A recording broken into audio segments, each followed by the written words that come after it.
I was 38 years old when I realized that loyalty in corporate America was just another four-letter word. Not that I'd been naive about it. I'd been in the design industry long enough to see the patterns, the promotions that went to the guy who talked the loudest in meetings rather than the one who actually did the work. But I'd convinced myself that I was different, that hard work and talent and showing up day after day would eventually matter. That was my mistake. My name is Renata Carvajal. I was the creative director at Mercer & Associates, one of the Mid-Atlantic's most respected branding and design firms. The kind of place where Fortune 500 companies trusted us with million-dollar rebrands, where our work won awards, where clients specifically requested our team by name. And I built most of that reputation. I didn't walk into Mercer & Associates expecting to change the world.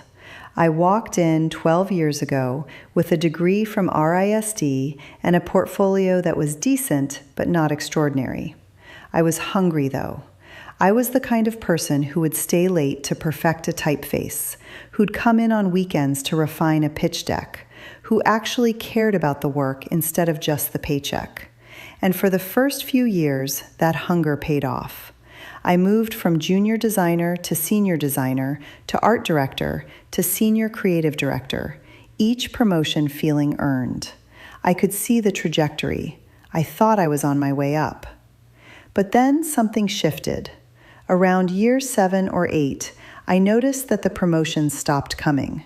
New positions opened up: senior creative director, creative operations manager, and they went to men. Good men, mostly. Competent men. But men who hadn't been in the trenches building these teams from nothing, who hadn't stayed at the office until midnight fixing a client's last-minute panic, who didn't have the institutional knowledge that I carried in my head like a mental filing cabinet. That's when I understood what was happening. I wasn't behind on the race. I was running on a different track entirely. But instead of leaving, I did what a lot of women do. I adjusted my expectations. I accepted the title of creative director without the promotions that should have followed. I told myself that the work was the reward. I told myself that maybe I wasn't the executive type, that maybe I was better at being a strategist, a mentor, a person who made other people look good. I believed my own story, which was the real problem.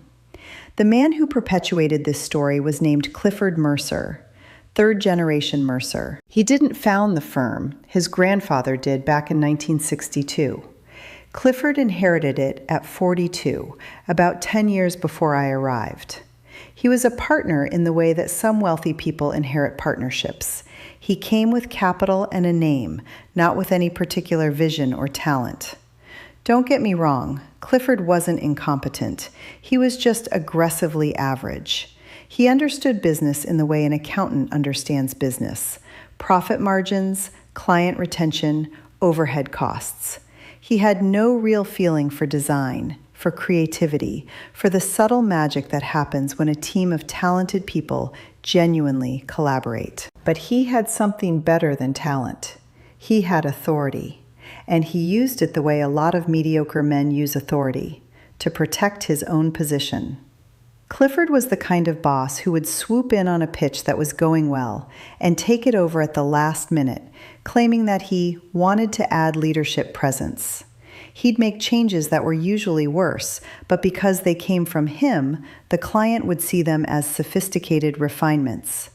We all knew what was happening. But you don't say that to your boss.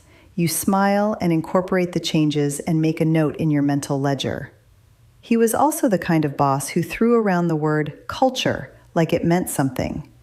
Every company meeting, he'd talk about the Mercer culture, this mythical thing where everyone was equal and nobody had hierarchy, where ideas flowed freely and the best work won. It was a nice speech. It's always a nice speech. The problem was that in reality, the best work won if it had Clifford's name attached to it, or if it came from one of the 3 guys he'd identified as leadership material. Everyone else, regardless of their actual talent or output, was just staff.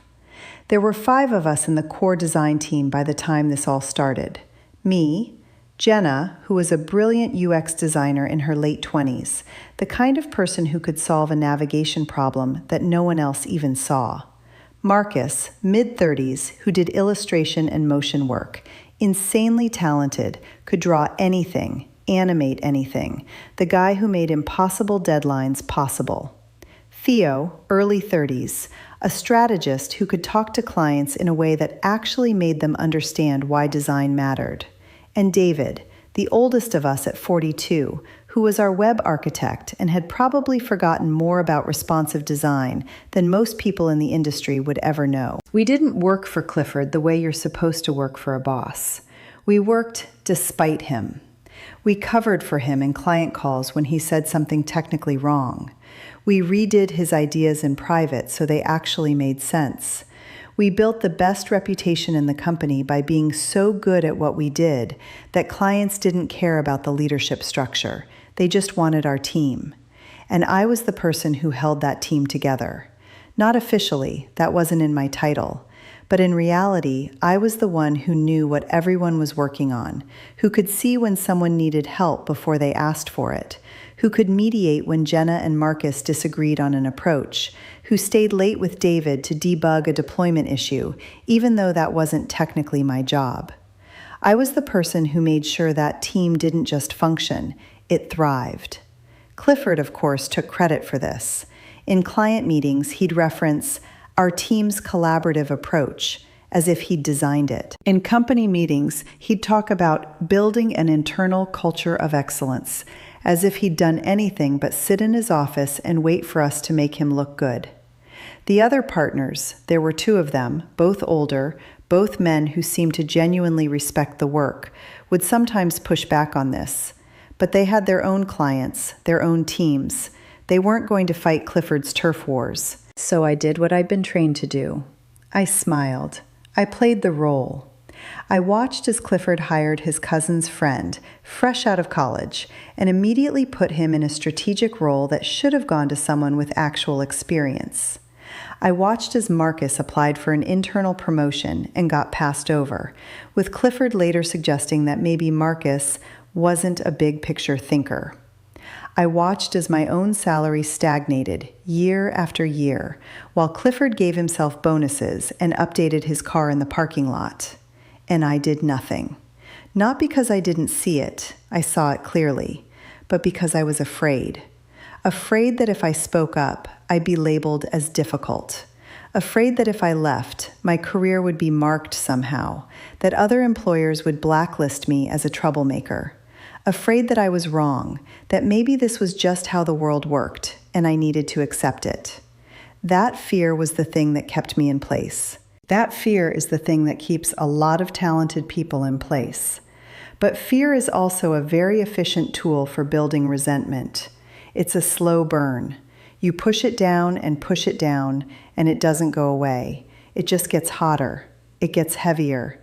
It starts to poison everything around it. The turning point, the moment that made everything change, didn't come in a boardroom. It didn't come during some big career milestone or some rational conversation about my future. It came at 10:47 p.m. on a Thursday night, and it started with a joke. We were in the middle of a pitch for a Fortune 500 financial services company. It was high stakes, a rebrand that would take 6 months and require our best work across every discipline. I'd been leading the strategy side, and we'd cracked something real, a positioning that felt fresh for an industry that usually trades in boring earnestness, a visual language that communicated trust without being stuffy. It was good. Everyone knew it was good. Clifford had been mostly absent during the development process, which was typical. But as the pitch date approached, he suddenly decided he needed to be heavily involved. This meant last-minute changes that didn't make sense, redirects that contradicted the strategy, requests that we essentially redo 2 weeks of work because he wanted something punchier. We accommodated him. That's what we did. You make it work. You're professionals. The night before the pitch, we were in the office doing final tweaks. I was at my desk going over the presentation deck. Jenna was doing a last-minute tweak to the interactive prototype.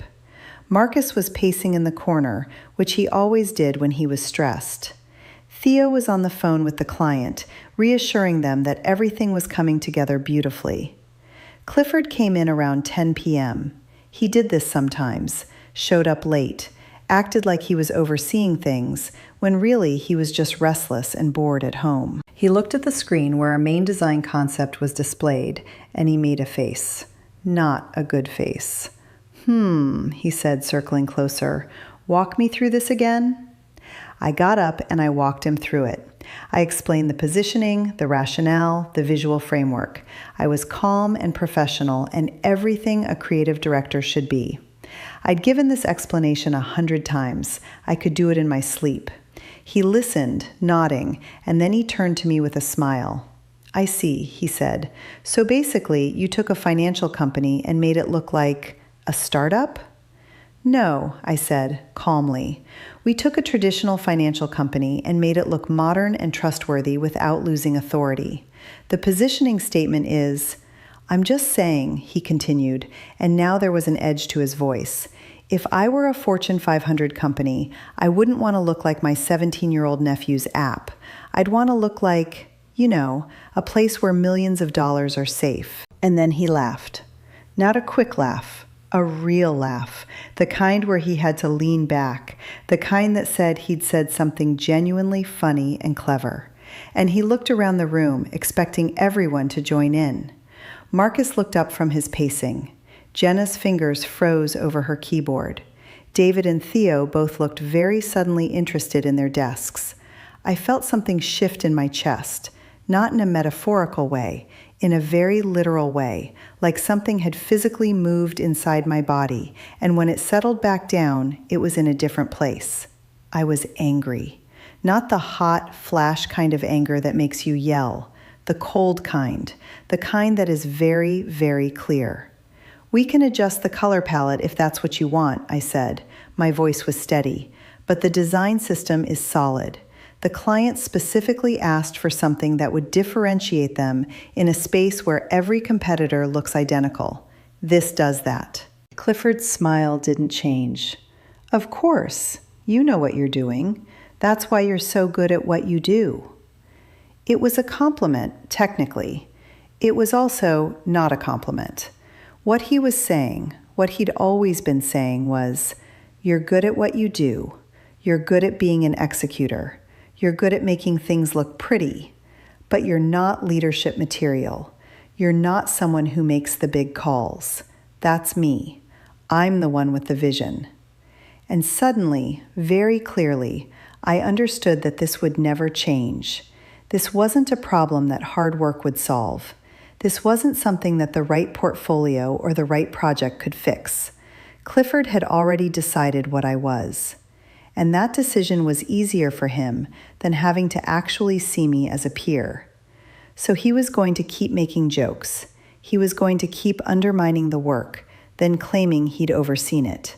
He was going to keep promoting his cousins and his college roommates. And I was going to stay in the same position, doing the same work 5 years from now, 10 years from now, until I either left or died, or became so bitter that the work itself tasted like poison. The rest of the night I was very pleasant. I made the color adjustments Clifford wanted. They made the design worse, but that wasn't my problem anymore. I made small talk. I acted like nothing had happened. And inside my head, I was doing something else entirely. I was thinking. We left the office at 2:17 a.m. The pitch was at 10 a.m. the next morning. By 8:47 a.m., it was all over. The client loved the work. They actually didn't even comment on Clifford's color changes. They were too impressed by the overall concept. The rebrand was ours. A 6-month, $1 million+ project landed. Clifford did a short speech in the client meeting about how the vision is really the most important part, which made me want to laugh. But I just sat quietly and made notes. By that afternoon, Mercer & Associates had sent out a company-wide email celebrating the win. 3 names were mentioned prominently in the email: Clifford, his 2 co-partners, and an unnamed creative team. I read that email 3 times to make sure I hadn't missed my name. I hadn't. That's when I knew. That's when I actually, truly knew that I was done. Not today, not tomorrow, but soon. I was going to leave this company, and I was going to take the team with me. The thing about making a decision like that is that it changes everything instantly. Suddenly, all the small frustrations that I'd been pushing down became very clear and very loud. I'd walk into a meeting and watch Clifford take credit for ideas that belonged to someone else, and instead of just accepting it, I'd notice it. I'd see him dismiss a suggestion from Jenna and make an identical suggestion 5 minutes later, and I wouldn't just let it slide. I'd feel it. It's like someone turned up the contrast on a picture I'd been looking at my whole career. The injustice was suddenly unbearably visible. But here's what I didn't do. I didn't quit in anger. I didn't march into Clifford's office and tell him exactly what I thought of him. I didn't have one of those dramatic blow-ups that feels cathartic for about 5 minutes and then becomes a cautionary tale that gets told at other companies. I knew that approach would destroy everything. It would destroy our reputation. It would destroy the team. It would give Clifford the narrative he'd probably been waiting for, that I was unstable, that I couldn't handle responsibility, that he was right about me all along. So instead, I did what I'd been trained to do by every year of corporate disappointment. I smiled and made plans. The first thing I had to figure out was whether this could even work. Could I actually start a firm? Did I have the capital? Did I have the connections? Did I have the nerve? I spent the weekend researching. I pulled together numbers in a spreadsheet, what we'd need to cover, how long we could survive on a lean budget, what the client relationships looked like. I looked at 5 different spaces in the area that might work as office space. I researched incorporation, liability, the whole infrastructure of building something from scratch. And then, more carefully, I analyzed something else, the clients. Specifically, which ones had requested us by name, which ones actually wanted to work with our team versus which ones were just loyal to Mercer & Associates because of the brand. Because if we left without a client base, we'd fail within 6 months. This wasn't a passion project. This had to be a real business plan. What I found was better than I'd expected. Of our 12 active clients, at least 6 of them specifically requested our team for their work. They'd said it in meetings. One of them had almost left Mercer & Associates 2 years ago because Clifford wanted to reassign his account to one of his chosen ones.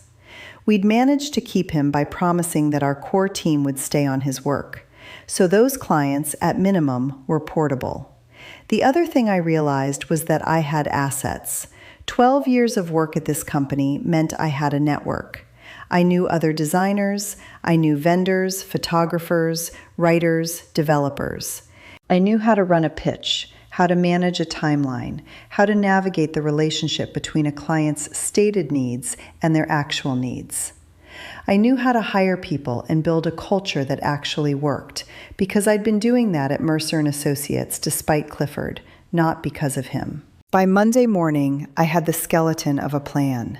It wasn't perfect. It was probably missing a dozen things I hadn't thought of, but it was enough. It was real.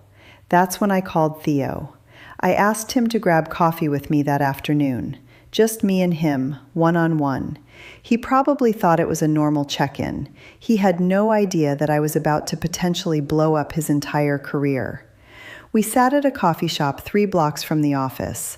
I told him everything, the plan, the timeline, my decision to leave, and my hope that he would leave with me. I didn't ask him to decide right there. I just laid it out. I told him the honest version. This was risky. There was no guarantee it would work. We'd probably all take a pay cut initially, and if he wanted to stay at Mercer & Associates and keep the safety net, I wouldn't hold it against him. Theo listened to the whole thing without interrupting. He was always like that. He'd think before he spoke, which was one of the things that made him so good with clients. And when I finished, he was quiet for a long moment. Then he said, "How long have you been thinking about this?" "Since Thursday night," I said. "The pitch night," he said. It wasn't a question. He knew. He'd been there when Clifford made his comment about the startup design. He'd seen the whole thing. "Yeah," I said. "I'm in," Theo said. "I don't even need to think about it. I'm done. I've been done for 2 years. I just didn't know how to leave without it feeling like I was wasting everything I've done here." Relief flooded through me. Not because I couldn't do this without him. I probably could, maybe, somehow. But because I didn't have to. Because I had someone else who saw it the same way, who was ready, who could see the possibility. "Don't tell anyone yet," I said. "Let me talk to the others first. I want this to happen on my timeline, not Clifford's timeline." "Of course," Theo said. And then he smiled, a real smile, the kind I hadn't seen on his face in months. "So, what do you need from me?" "For now, just keep working like everything's normal. Help me map out the client relationships. We need to understand who would come with us if we asked." We spent the next hour going through the client list. By the time we were done, we had a clear picture of our portable revenue base. Not guaranteed. Clients can be unpredictable, and we'd have to convince them to take a chance on a new firm. But solid enough that I could pitch this to the rest of the team with a real strategy, not just hope and wishful thinking. Over the next week, I had individual conversations with Marcus, David, and Jenna. Not all at once, not in the office. I did it carefully, methodically, the way you'd approach a delicate negotiation, because that's what this was. With Marcus, I met him at a late-night diner near his apartment. He did illustration work from home sometimes, and he'd mentioned once that he liked this place. I told him the story, the plan, the possibility. I also told him the truth.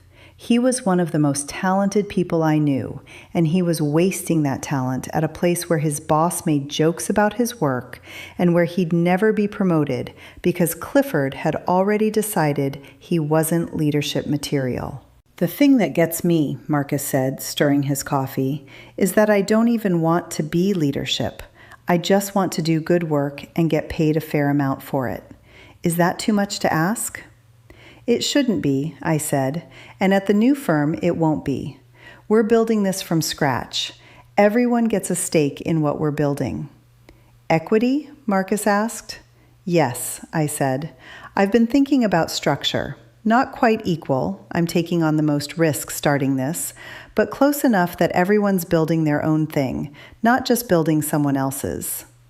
By the end of that conversation, Marcus was in. He had a friend he wanted to bring on to help with motion work, he said. Did we have room for that? I said we could probably figure it out.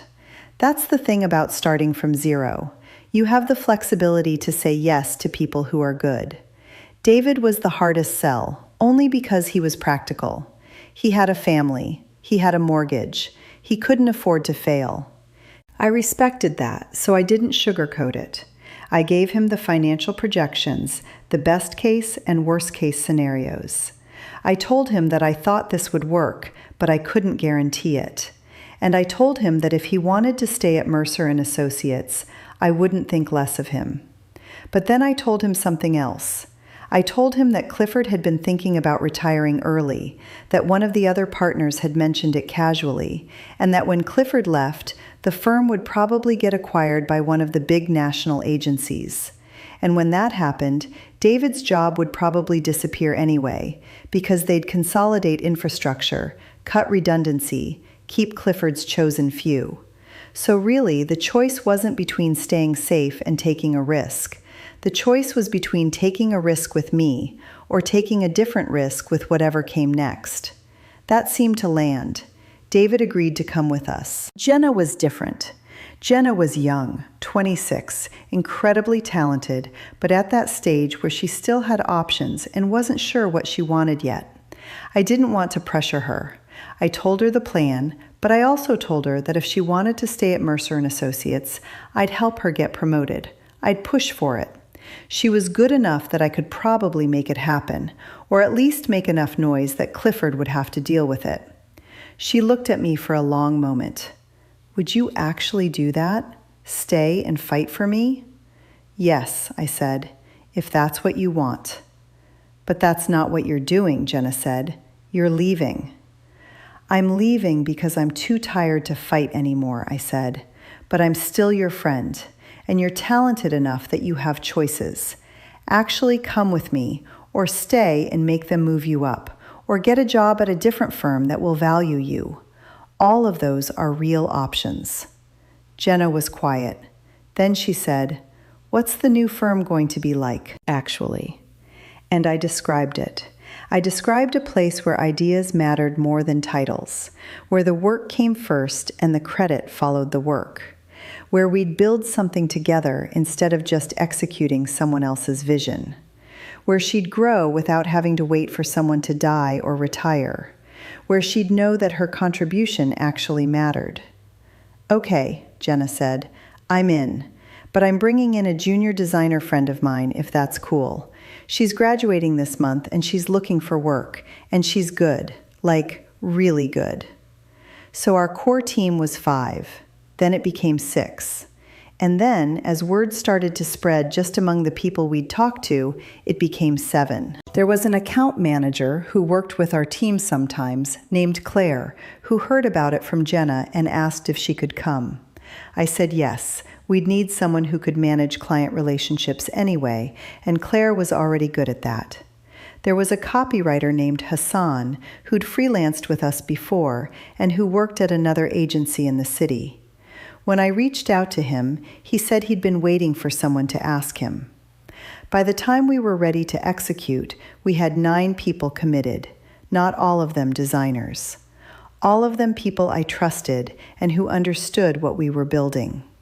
The final thing I did before we moved was make sure I had a space. I'd been looking at offices on the sly, taking tours during lunch breaks, finding landlords who wouldn't ask a lot of questions about startup firms. I found a place in a converted warehouse building, good bones, cheap rent, room to grow. I put down a deposit with money I'd been saving for the past 5 years. Money I'd been saving for a house I'd never bought, because I was always telling myself I'd buy it next year, after the next promotion, after things stabilized. Turns out I'd been saving it for this. The night we were set to execute the plan, I lay in bed and couldn't sleep. Not from anxiety, though there was some of that. More from the strange clarity of knowing that the next day would change everything. There was no taking this back once we did it. There was no, "I'm sorry, we were just kidding. Can we come back?" after you hand in resignation letters en masse. But I was ready. I was so ready. My alarm went off at 1:47 a.m. I got up, showered, dressed in the kind of clothes I'd wear to a client presentation. I wanted to feel sharp. I wanted to feel like myself, like the version of me that wasn't afraid. Then I started making phone calls. The first person I called was Theo. He answered on the first ring, which meant he'd probably been awake too. "It's time?" he asked. "It's time," I said. "I'll call Marcus," Theo said. "You call David, and we'll do a chain from there." The next hour was a whispered symphony of urgency and confirmation. I called David, who was awake with his wife. I could hear them talking in the background, and then David told me they were both on board. His wife had actually been the one pushing him to do this. She said she'd rather be scared with him trying something than comfortable watching him slowly give up. David said he'd call Hassan. Theo was coordinating Marcus and the others. By 3:15 a.m., all 9 of us were accounted for. Everyone was ready. What I hadn't told them yet was timing. I wanted to make sure that we arrived at the office within a small window. You can't have people trickling in one by one. That looks confused. This had to be coordinated. This had to look intentional. I told them to arrive between 6:45 and 7 a.m. Before Clifford would get there, but early enough that the morning light would be coming up. I wanted light for what we were about to do. I got to the office at 6:30. The cleaning crew was just leaving. I had my key card. I'd been senior enough at the company for a while that I'd never been asked to return it. I walked in like I owned the place, because actually, for the next hour, I kind of did, at least in my head. I went to my desk and pulled up the email I'd drafted weeks ago. It was addressed to the client list. It was professional. It was warm. It explained our situation without burning bridges, and it invited them to contact us at our new address, effective immediately. I didn't send it yet. I needed to have resignation letters in hand first. By 6:52 a.m., everyone had arrived. They came in small groups, quiet. The office was empty except for us. The lights were mostly off. It was eerie in the way that empty offices are eerie. Too quiet, too still, like a stage set waiting for the performance to begin. I'd printed out resignation letters for everyone. I prepared them carefully, made sure they were legal, made sure they gave the required 2 weeks' notice, but also made clear that we were departing immediately. I also prepared a cover letter addressed to Clifford and the other partners. It was polite. It was professional. It was absolutely devastating in how it laid out what was happening. I'd also prepared individual letters for each of our clients. I printed out 9 copies of each, one for each person to sign. We gathered in the main conference room. It was where we'd had 100 strategy sessions, where we'd celebrated client wins, where Clifford had made his jokes about startup design. Now it was the place where we were walking out. I handed out the resignation letters. "Read through them," I said. "If anyone wants to change anything, now's the time. Otherwise, we sign them, we hand them in, and we leave together." People read quietly. I watched their faces. Marcus looked calm, almost relieved. David looked serious, but determined. Jenna had tears in her eyes, but she was smiling.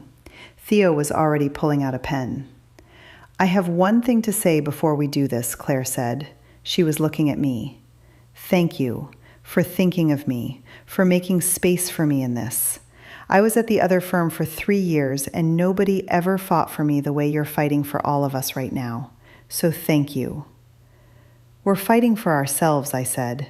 "We're just doing it together. That's all this is." But I knew what she meant. The difference between being left behind and being chosen. The difference between having someone believe in you. By 7:14 a.m., all 9 resignation letters were signed. 9 copies for each client, signed. The cover letter to Clifford and the partners, signed. "Okay," I said, "we're doing this in 2 parts. First, we walk these letters to HR. We hand them in person. We make sure they're received and dated. Then we gather our personal items. Then we leave." "Together?" Marcus asked. "Together," I said. We moved like a unit. It was a small thing, just 9 people walking down a hallway with folders, but it felt enormous. I was leading and the others followed. By the time we reached HR, I was aware of how surreal it all was. This was really happening. The HR director, a woman named Patricia, was at her desk. She looked up, surprised. It was early, even by agency standards. "Renata," she said, and then she saw the group. "Is everything all right?" "I'm handing in my resignation," I said, and I placed the letters on her desk. One by one, the others came forward and did the same. 9 resignations, all on the same morning, all in the first minutes of the day. Patricia's face went pale. She understood immediately what was happening. "I need to call Clifford," she said. "Of course," I said, "but these are dated as of right now, August 15th, 7:19 a.m. We turned and walked out of HR, leaving Patricia holding a stack of resignation letters from her most productive team. The email I'd drafted went out at 7:23 a.m. to all 12 clients. The message was simple. Mercer & Associates creative director and core design team are leaving to start our own firm, effective immediately. We would love to continue working with you if you're interested. Here's our new contact information. By 7:45 a.m., we were gathering our things, not rushing, not frantically throwing stuff into boxes like we were being escorted out, taking our time, being respectful of the space we'd worked in for all these years, even though that space had never fully respected us. The few office staff who'd started arriving early looked confused, then horrified as they realized what was happening. Clifford called at 8:03 a.m. I let it go to voicemail.